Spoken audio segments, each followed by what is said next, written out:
আসসালামু আলাইকুম। নতুন হোয়াইট পেপারসে যেসব পরিকল্পনা করছে যে এতদিন যাবত আমরা জানতাম মিনিমাম 12 মাসের জেল হলে পরে তাদেরকে ডিপোর্ট করা যাবে। এখন তারা বলছে প্রসেসটা সিম্পলিফাইড করবে ডিপোর্টেশনের জন্য। Anyone get chill hearing would, যেটা বলতে চাচ্ছে তারা যে further targeted action against any recent arrival who commit crimes in the UK before their offending can escalate.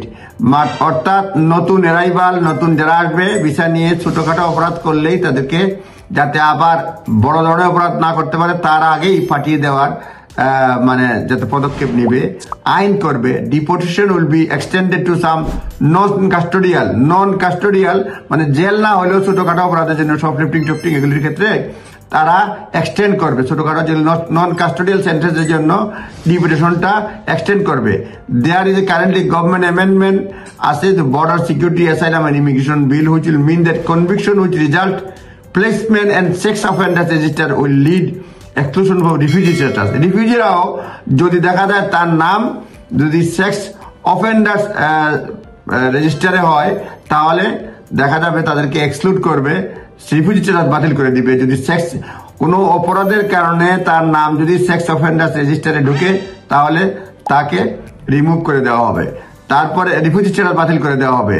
Likely to lead to deportation under new proposal, এবং তাদেরকে deport করা হতে পারে নতুন প্রপোজাল অনুযায়ী। তারপর যারা বলতে যাচ্ছে যে ওভারঅল ডিপোর্টেশন প্রসেসটা কঠিন করতে যাচ্ছে, এবং এটা সরকারের নিউ পলিসিতে বলছে now will with something for more concentrated relation to who will be affected and when. কারা এফেক্ট করবে, কিভাবে করবে সেই ব্যাপারে আমাদেরকে অপেক্ষা করতে হবে। নতুন এই যে ডিপোর্টেশন প্রসেসই সহজ সিম্পলিফাইড পলিসি কি করে সেইভাবে অপেক্ষা করতে হবে। সরকার গত 12ই মে যে হোয়াইট পেপার ঘোষণা করছে সেই হোয়াইট পেপারে এই ব্যাপারে বিস্তারিত রয়েছে।